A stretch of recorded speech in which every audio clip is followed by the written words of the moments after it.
동네에서 소문난 천사 같은 시어머니, 며느리에게 너무 잘해줘서 모두가 부러워했습니다. 하지만 며느리는 알고 있었습니다. 이 친절함 뒤에 뭔가 숨겨진 이유가 있다는 것을. 어느 날 시어머니 방 구석에서 발견한 낡은 철제 상자. 그 안에는 30년 전 퇴색한 초음파 사진 한 장과 죄송합니다라고 적힌 다짐 노트가 있었습니다. 시어머니가 평생 숨겨온 비밀. 그날 이후 며느리의 인생이 완전히 바뀌었습니다. 상처에서 시작된 사랑이 진짜 가족의 사랑으로 치유되는 이야기, 지금부터 들려드립니다. 안녕하세요. 살살TV입니다. 오늘 이야기는 세대를 넘어 모든 가족에게 전하는 치유와 용서의 메시지입니다. 과거의 아픔이 어떻게 사랑으로 승화되는지 함께 보시죠. 영상이 마음에 드셨다면 구독 버튼과 좋아요 꼭 눌러주세요. 알림 설정까지 해두시면 새로운 감동 이야기를 가장 먼저 만나실 수 있습니다. 그럼 시작하겠습니다. 동네 사람들은 모두 말했습니다. 다혜 씨, 정말 복 받은 거야. 저런 시어머니가 어디 있어? 며느리 다혜 씨의 시어머니 한정심 씨는 올해 72입니다. 하지만 나이를 무색하게 할 만큼 부지런하고 다정한 분이었습니다. 김장철이 되면 정심 씨가 먼저 나섰습니다. 다혜야, 너는 손만 깨끗이 씻고 있어. 내가 다 할게. 명절이 다가와도 마찬가지였습니다. 며느리가 고생하면 안 되지. 내가 젊을 때 얼마나 힘들었는데. 그렇게 말하며 새벽부터 부엌에 서서 전을 부치고 나무를 묻히셨습니다. 손주 육아도 기꺼이 도맡았습니다. 5살 손주 준서가 감기라도 걸리면 정심 씨는 밤새 간호를 하며 다혜에게는 푹 자라고 말씀하셨습니다. 동네 어르신들이 모이면 늘 나오는 이야기가 있었습니다. 한정심 씨 며느리는 참 복 터졌어. 저런 시어머니를 어디서 만나냐? 우리 때는 시집살이가 얼마나 혹독했는데 요새는 며느리들이 왕비야. 하지만 다혜는 오래전부터 무언가 이상하다고 느끼고 있었습니다. 너무 과한 친절, 너무 완벽한 배려, 마치 무언가를 보상하려는 사람처럼, 무언가를 속죄하려는 사람처럼 느껴졌습니다. 어느 날이었습니다. 다혜가 손주를 재우고 거실로 나왔을 때 소파에 앉아 계시던 시어머니의 얼굴이 유난히 어두워 보였습니다. 어머니, 괜찮으세요? 다혜가 조심스럽게 다가가 물었습니다. 정심 씨는 깜짝 놀란 듯 고개를 들더니 억지로 웃음을 지으며 말했습니다. 아, 괜찮아. 그냥 옛날 생각이 나서. 옛날 생각이요? 응. 별거 아니야. 나이 들면 다 그러는 거야. 정심 씨는 그렇게 말하며 자리에서 일어섰습니다. 하지만 다혜는 보았습니다. 시어머니의 눈가에 맺힌 눈물을. 그날 밤 다혜는 잠을 이루지 못했습니다. 머릿속에서 시어머니의 표정이 계속 맴돌았습니다.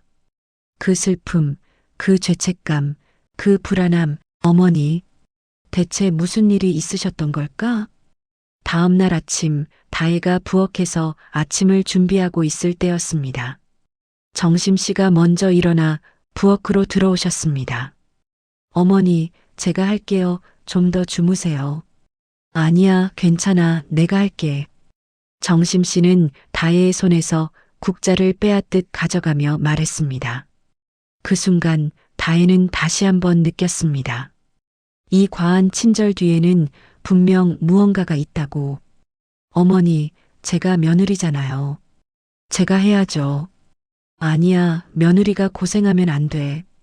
그 말투에는 간절함이 묻어 있었습니다. 마치 며느리를 절대 힘들게 해서는 안 된다는 강박 같은 것이. 다혜는 조심스럽게 물었습니다. 어머니, 혹시 시집살이 많이 힘드셨어요? 순간 정심 씨의 손이 멈췄습니다. 국자를 든 손이 미세하게 떨렸습니다. 아니야. 괜찮았어. 하지만 그 목소리는 전혀 괜찮지 않았습니다. 금방이라도 무너질 것 같은 목소리였습니다. 다혜는 더 이상 묻지 않았습니다. 하지만 마음속 깊은 곳에서 확신했습니다.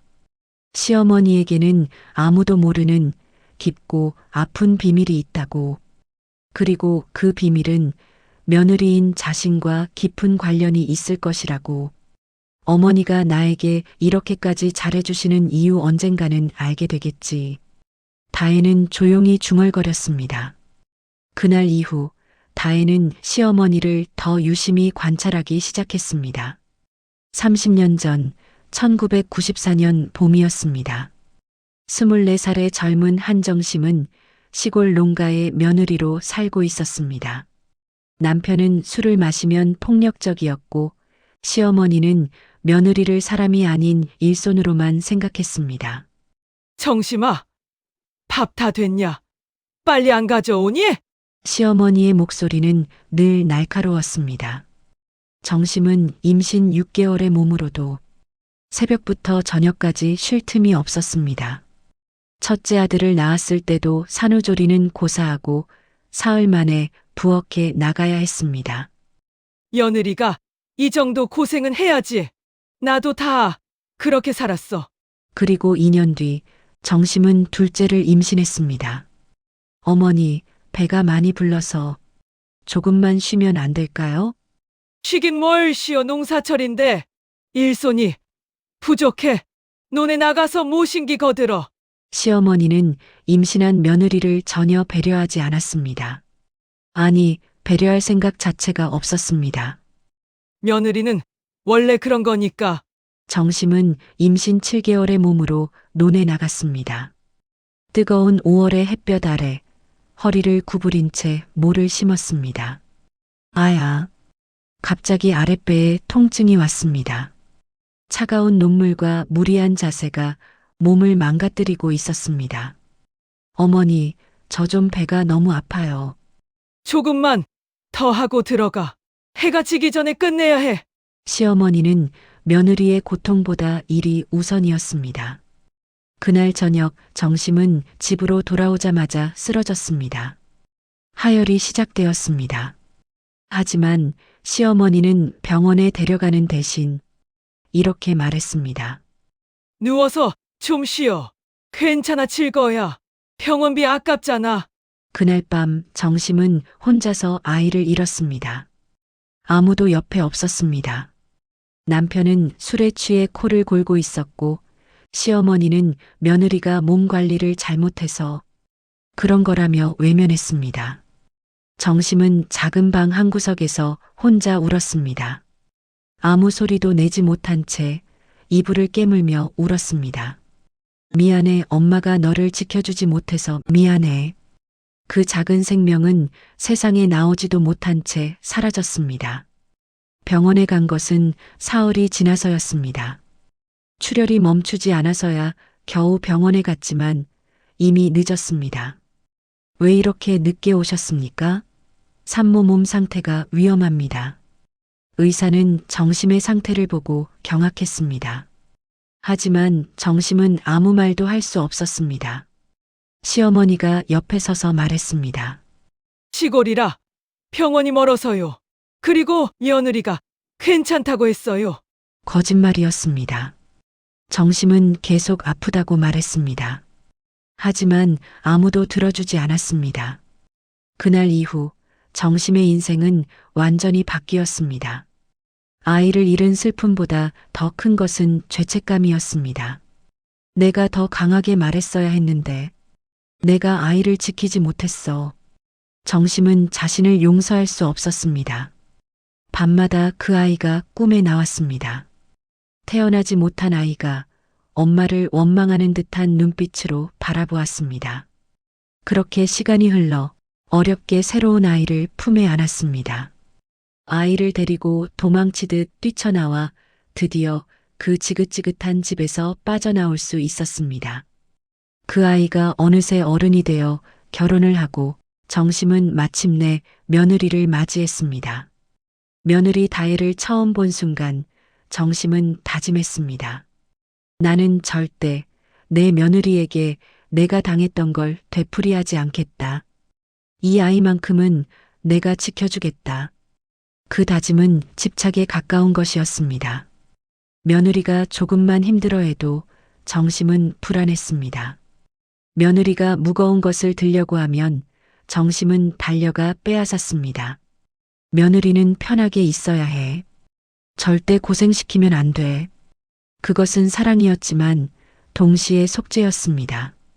30년 전 자신이 지키지 못한 생명에 대한 끝나지 않는 속죄였습니다. 어느 토요일 오후였습니다.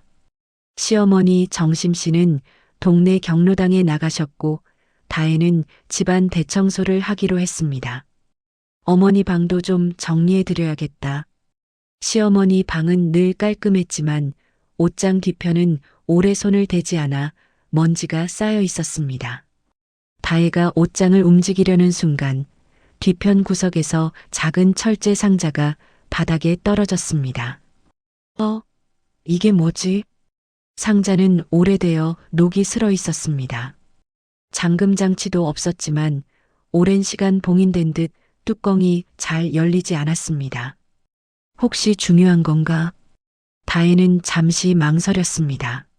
하지만 청소하면서 발견한 것이니 뭔지 확인하는 게 좋겠다고 생각했습니다.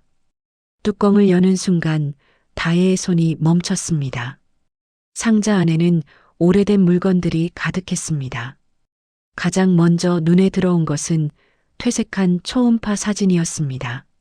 사진 뒷면에는 연필로 이렇게 적혀 있었습니다. 1994년 5월, 임신 7개월, 건강하게 자라고 있다고 했는데 다혜의 손이 떨리기 시작했습니다. 이게 무슨... 다음으로 꺼낸 것은 낡은 공책이었습니다. 표지에는 다짐이라고만 적혀 있었습니다. 공책을 펼치자 손글씨로 빼곡히 적힌 글들이 나왔습니다. 미안해. 엄마가 너를 지켜주지 못해서 내가 더 강하게 말했어야 했는데 다시는 이런 일이 없도록 할 거야. 며느리를 맞으면 난 절대 힘들게 하지 않을 거야. 같은 문장들이 몇십 번, 몇백 번 반복되어 있었습니다. 마치 참회록처럼 다혜의 눈에서 눈물이 흘러내리기 시작했습니다. 어머니, 이런 일이... 상자 안에는 더 많은 것들이 있었습니다. 병원 진료 기록지, 유산 후 출혈 과다, 산모 상태 위중이라고 적힌 기록, 작은 아기 옷 한 벌, 한 번도 입혀보지 못한 옷, 그리고 가장 최근에 쓰인 것으로 보이는 편지 한 장. 다혜에게 너를 처음 만났을 때 나는 다짐했단다. 너만큼은 내가 당한 고통을 겪게 하지 않겠다고. 너만큼은 행복한 며느리로 살게 해주겠다고. 나는 30년 전 한 아이를 잃었어. 시댁의 강요로 몸이 버틸 수 없는 일을 하다가 그 작은 생명을 지키지 못했지. 그날 이후 나는 하루도 편하게 잔 적이 없어. 그 아이가 꿈에 나와서 엄마를 원망하는 것 같았거든.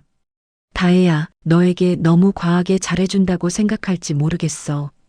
하지만 이건 내가 할 수 있는 유일한 속죄야. 너를 통해 내가 잃어버린 그 아이에게 미안하다고 말하고 싶었던 거야. 용서해 주렴. 편지를 다 읽은 다혜는 그 자리에서 주저앉아 울었습니다. 어머니가 그래서 그러셨구나. 그래서 나한테 그렇게까지.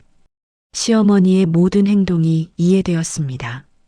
과한 친절, 불안한 눈빛, 자신이 조금만 힘들어해도 눈물을 글썽이던 모습, 그 모든 것이 30년 전 상처에서 흘러나온 것이었습니다.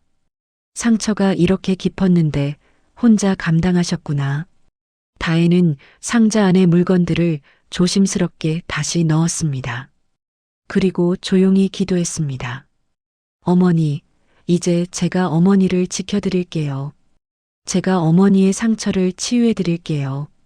그날 저녁 경로당에서 돌아온 정심 씨는 평소와 다른 며느리의 모습에 깜짝 놀랐습니다. 다혜가 시어머니의 손을 꼭 잡고 있었습니다. 눈가가 붉게 부어 있었습니다. 다혜야, 무슨 일 있었니? 다혜는 조용히 고개를 저으며 말했습니다. 아니에요, 어머니. 그냥 제가 너무 행복해서요. 그날 밤 두 사람은 오랫동안 손을 잡고 앉아 있었습니다. 아무 말도 하지 않았지만 서로의 마음이 통하는 것 같았습니다. 며칠 후 정심 씨는 자신의 방에서 이상한 기분을 느꼈습니다. 상자가 원래 있던 자리에서 조금 움직여져 있었습니다. 그리고 먼지가 닦여 있었습니다. 혹시 정심 씨의 가슴이 철렁 내려앉았습니다. 급히 상자를 꺼내 확인했습니다. 안에 물건들은 그대로 있었지만 정리된 흔적이 역력했습니다. 다혜가 봤구나. 정심 씨는 한동안 상자를 꼭 안고 있었습니다. 부끄러움과 두려움이 밀려왔습니다. 이제 어떻게 하지? 며느리가 날 어떻게 생각할까? 그날 저녁 다혜가 먼저 말을 꺼냈습니다. 어머니, 잠깐 이야기 좀 할 수 있을까요? 정심 씨는 고개를 들지 못했습니다. 다혜는 시어머니 옆에 앉아 조심스럽게 손을 잡았습니다. 어머니, 제가 방 청소하다가 상자를 발견했어요. 정심 씨의 몸이 굳어졌습니다. 미안해, 다혜야. 내가 알게 하고 싶지 않았는데. 어머니, 다혜가 시어머니의 손을 더욱 꼭 잡았습니다. 저 알고 싶어요. 어머니가 겪으신 그 아픔들, 혼자 간직하신 그 슬픔들. 제가 알고 싶어요. 정심 씨의 눈에서 눈물이 흘러내렸습니다. 다혜야, 나는 말이야. 어머니, 괜찮아요. 천천히 말씀하세요. 그날 밤 정심 씨는 평생 숨겨온 이야기를 꺼냈습니다. 30년 전 그 봄날의 이야기를, 혼자서 아이를 잃었던 그 밤의 이야기를. 다혜는 시어머니의 손을 놓지 않고 끝까지 들었습니다. 함께 울었습니다. 어머니, 어머니 잘못이 아니에요. 어머니는 잘못하신 게 하나도 없어요. 하지만 나는 그 아이를 지켜주지 못했어. 어머니, 다혜가 시어머니를 꼭 안았습니다. 이제부터는 제가 어머니를 지켜드릴게요. 어머니가 평생 짊어지신 그 짐, 이제 내려놓으세요. 그날 이후 두 사람의 관계는 완전히 바뀌었습니다. 다음 주 다혜는 시어머니를 병원에 모셨습니다. 정심 씨가 평생 미뤄왔던 건강검진이었습니다. 어머니, 오늘은 제가 어머니를 챙길 차례예요. 병원 대기실에서 정심 씨는 불안해하며 며느리의 손을 꼭 잡았습니다. 다혜야, 괜히 이러는 거 아닐까? 어머니, 당신은 평생 남들만 챙기셨잖아요. 이제 어머니를 챙길 차례예요. 검진 결과 오랜 스트레스로 인한 위염과 불면증이 발견되었습니다. 의사는 상담 치료도 권했습니다. 트라우마가 깊으신 것 같습니다. 전문 상담을 받아보시는 게 좋겠습니다. 처음에 정심 씨는 거부했습니다. 이 나이에 무슨 상담이야. 그냥 살면 되지. 하지만 다혜는 포기하지 않았습니다. 어머니, 나이는 숫자일 뿐이에요. 어머니도 치유받을 자격이 있어요. 결국 정심 씨는 상담 치료를 시작했습니다.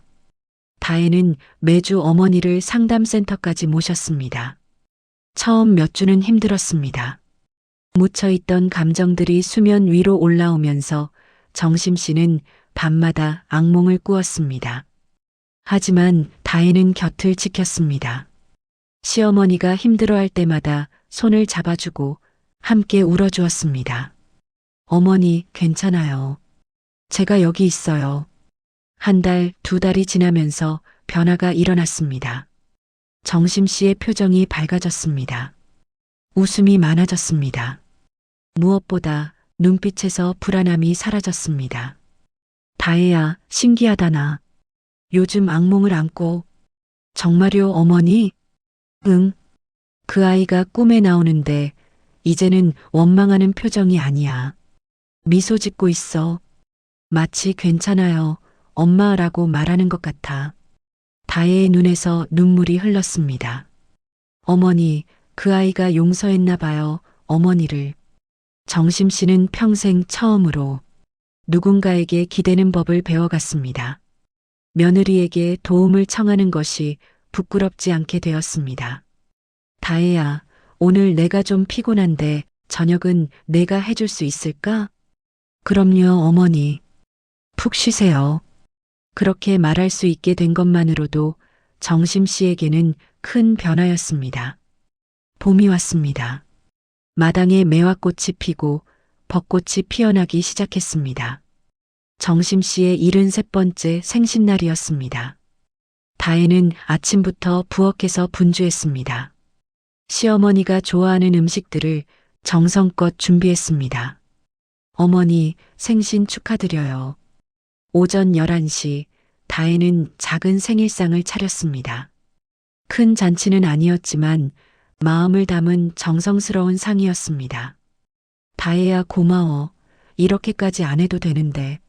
어머니, 이 정도는 당연한 거예요. 식사를 마친 후 다혜는 작은 봉투를 꺼냈습니다.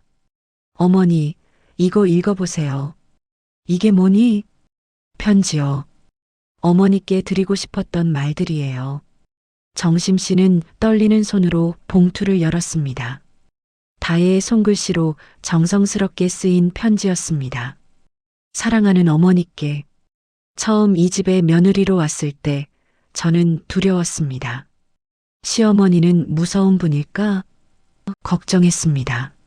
하지만 어머니는 달랐습니다. 너무 다정하고 너무 자상하셨습니다. 처음에는 어색했습니다. 왜 이렇게까지 잘해주실까? 의문이 들기도 했습니다. 그런데 이제 알았습니다. 어머니의 모든 친절 뒤에는 깊은 상처와 슬픔이 있었다는 것을.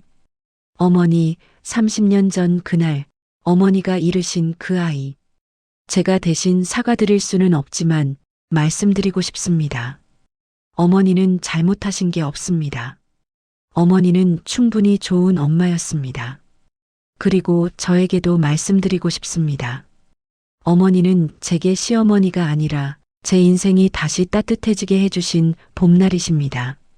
어머니 덕분에 저는 가족이라는 단어의 진짜 의미를 알았습니다. 이제 제가 어머니의 봄이 되어드릴게요. 평생 어머니 곁을 지킬게요. 사랑합니다. 어머니, 며느리 다혜 올림.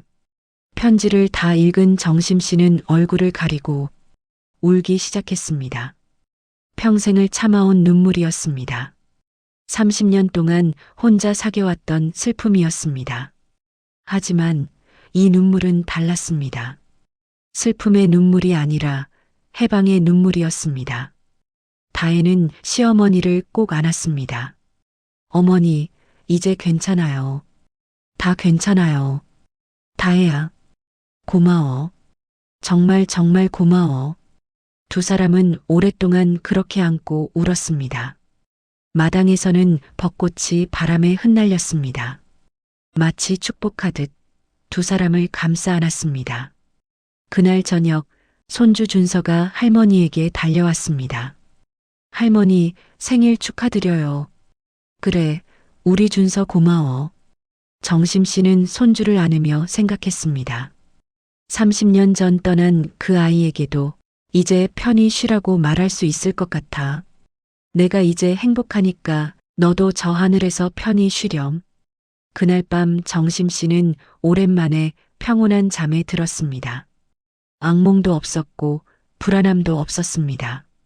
며느리 다혜는 시어머니 방 앞을 지나다가 잠시 멈춰 섰습니다. 방 안에서 들리는 고른 숨소리를 듣고 미소 지었습니다. 어머니, 편히 주무세요. 이제 모든 게 괜찮을 거예요. 창밖으로는 봄밤의 달빛이 고요히 비치고 있었습니다. 1년 후 같은 봄날, 정심 씨와 다혜는 마당에서 함께 꽃 구경을 하고 있습니다. 다혜야, 올해 벚꽃이 유난히 예쁘다. 그러게요, 어머니. 나 요즘 참 행복해. 저도요, 어머니. 두 사람은 손을 꼭 잡고 벚꽃을 바라봅니다. 과거의 아픔은 이제 치유되었습니다. 상처는 사랑으로 감싸졌습니다. 그리고 두 사람은 알게 되었습니다. 진짜 가족은 피가 아니라 서로의 아픔을 이해하고 감싸 안는 그 마음에서 시작된다는 것을 30년 전 한 여자는 아이를 잃었습니다. 그 슬픔은 평생의 짐이 되었습니다. 하지만 한 며느리를 만나면서 그 짐을 내려놓는 법을 배웠습니다. 상처에서 시작된 사랑이 진짜 가족의 사랑으로 치유되는 순간, 이것이 우리가 살아가는 이유입니다. 늦었다고 생각할 때가 가장 빠른 때입니다. 어떤 상처도 시간이 지나면 치유될 수 있습니다. 오늘 이야기가 과거의 아픔을 안고 사시는 모든 분들께 작은 위로가 되기를 바라며 여기서 이야기를 마치겠습니다. 여러분, 정심 시어머니와 며느리, 다혜의 이야기 어떠셨습니까? 우리는 살아가면서 많은 상처를 받습니다. 어떤 상처는 평생을 따라다닙니다. 하지만 오늘 이야기가 보여준 것처럼 늦었다고 생각할 때가 가장 빠른 때입니다. 어떤 상처도 어떤 아픔도 치유될 수 있습니다. 그것이 30년 전의 일이든 50년 전의 일이든 중요한 건 그 아픔을 이해하고 감싸 안아줄 사람이 있다는 것입니다. 혹시 여러분도 오래된 상처를 안고 계십니까? 혹은 주변에 그런 분이 계십니까? 댓글로 여러분의 이야기를 나눠주십시오. 서로의 이야기가 누군가에겐 큰 위로가 될 수 있습니다. 오늘 이야기가 마음에 와닿으셨다면 구독 버튼과 좋아요 꼭 눌러주십시오. 알림 설정까지 해두시면 살살TV의 새로운 치유 이야기를 가장 먼저 만나보실 수 있습니다. 살살TV는 여러분의 인생 이야기를 담습니다. 살아온 이야기, 살아갈 이야기. 여러분 모두 따뜻한 봄날 같은 하루 보내십시오. 감사합니다.